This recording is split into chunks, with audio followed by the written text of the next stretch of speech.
ఓం శ్రీకృష్ణ పరబ్రహ్మణే నమః. పోతన తెలుగు భాగవతము ద్వితీయ స్కందము 17 లోకంబులు పుట్టుట. శ్లోకము 87 నుండి 92 వరకు భావము. ప్రపంచ స్వరూపుడైన ఆ ఈశ్వరుడు ఒక భవనంలాగా ఉన్న బ్రహ్మాండాన్ని విడివిడిగా చేసి విపులమైన చతుర్దశ భువనాలుగా తీర్చిదిద్దాడు. బుద్ధిమంతుడవైన నారద, ఆ దేవుడు అనేకాలైన పాదాలు, ఊరువులు, భుజాలు, ముఖాలు, నేత్రాలు, శిరస్సులు, నోళ్ళు, చెవులతో కూడి ఉన్నాడు. అలా ఉంటూ అనేక ప్రాణుల శరీరాలలో నెలకొని విహరిస్తూ ఉంటాడు. పండితులు చక్కగా విమర్శించి ఆ భగవంతుని అనేక రూపాలైన అవయవాలలోనే సమస్త భువనాల ఉనికిని విచారిస్తూ ఉంటారు. మహామహుడు, ఆశ్చర్యకర స్వరూపుడు అయిన ఆ భగవానుడు యోగుల హృదయాలలో అర్చింపదగి ఉన్నాడు. ఈ 14 లోకాలలో పై 7 లోకాలు శ్రీ మహావిష్ణువునకు నడుము నుండి పై శరీరమంటారు.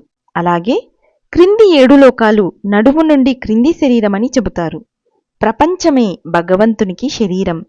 ఆయన ముఖం నుండి బ్రహ్మకులము, బాహువుల నుండి క్షత్రియకులము, తొడల నుండి వైశ్యకులము, పాదాల నుండి శూద్రకులము పుట్టాయని వర్ణిస్తారు. ఆ మహావిష్ణువుకు కటిస్థలం భూలోకం, నాభి భువర్లోకం, హృదయం సువర్లోకం, వక్షం మహర్లోకం, కంఠం జనలోకం, స్తనాలు తపోలోకం, శిరస్సు సనాతనమైన బ్రహ్మ నివసించే సత్యలోకం, జగనం అతలం, తొడలు వితలం, మోకాళ్ళు సుతలం, పిక్కలు తలాతలం, చీలమండలం మహాతలం, కాలి మునివేళ్ళు రసాతలం, అరికాలు పాతాళం. ఈ కారణంగా ఆయనను లోకమయుడని భావిస్తారు. మరికొంతమంది ఆయన పాదతలం నుండి భూలోకము, బొడ్డు నుండి భువర్లోకము, శిరస్సు నుండి స్వర్గలోకము పుట్టాయని 3 లోకాల సృష్టిని వివరిస్తారు. శ్రీమన్నారాయణుని ముఖం నుండి సమస్త ప్రాణుల వాక్కులకు అధిష్టానమైన అగ్ని పుట్టాయి.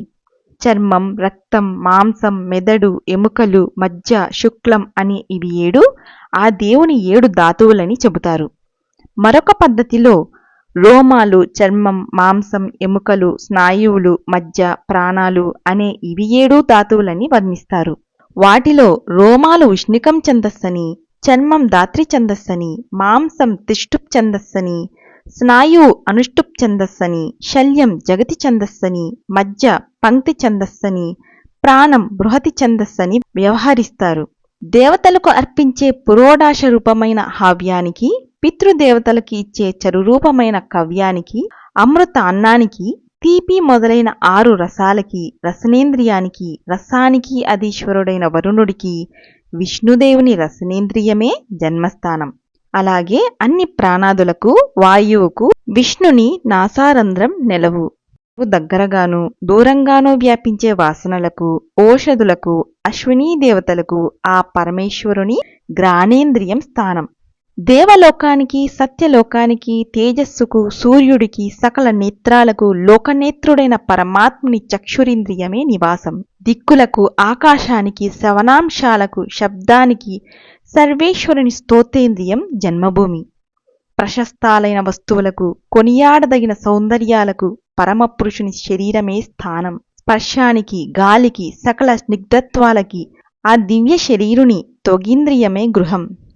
యాగ పశువును బంధించే స్తంభాది యజ్ఞ పరికరాలైన చెట్లు, పొదలు, తీగలు మొదలైన వాటికి పురుషోత్తముని రోమాలు స్థానాలు.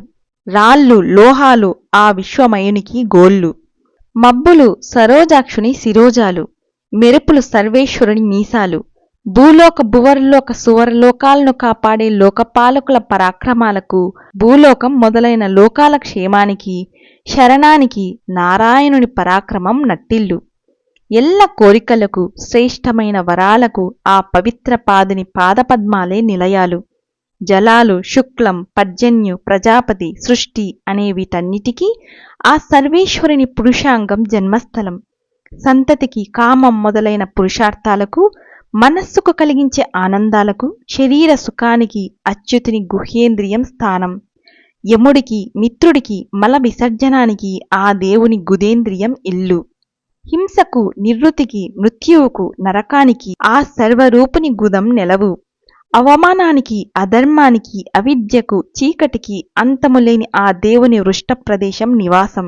నదీ సమూహాలకు ఈశ్వరుని నాడీ సంఘం పుట్టిల్లు. కొండలకు అధోక్షజుని ఎముకలు జన్మస్థానాలు. ప్రధానానికి, అన్నరసానికి, సముద్రాలకు, భూతాల విలయానికి ఆ బ్రహ్మాండ గర్భుని ఉదరం ఉనికిపట్టు. మానసిక వ్యాపార రూపమైన లింగ దేహానికి గొప్ప మహిమగల ఆ దేవుని హృదయం సృష్టిస్థానం. అంతేకాదు, శివునికి, నీకు, నాకు, సనత్కుమారాదులకు, ధర్మానికి, సత్యానికి, విజ్ఞానానికి శ్రేష్టమైన ఉనికి పట్టు ఆ పరమేశ్వరుని ఆత్మే.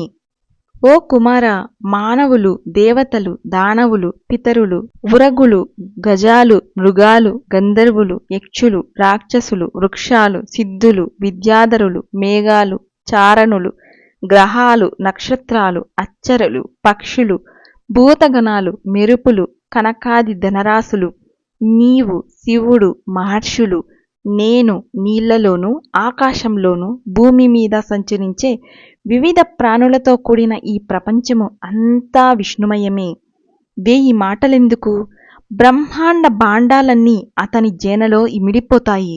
కేవలం బుద్ధిబలంతో మనం ఆ దేవదేవుని తెలుసుకోలేము. గడిచినవి, ఇప్పుడున్నవి, రానున్నవి అయిన లోకాలన్నీ విష్ణువులోనే ఉన్నాయి. తన మండలంలోనే తానుంటూ సూర్యుడు లోకాలకు కాంతినిస్తున్నాడు. అలాగే అచ్యుతుడు బ్రహ్మాండంలో ఉంటూనే లోపల వెలుపల ప్రకాశింపచేస్తున్నాడు. హరి ఓం తత్సత్. సర్వం శ్రీకృష్ణార్పణమస్తు.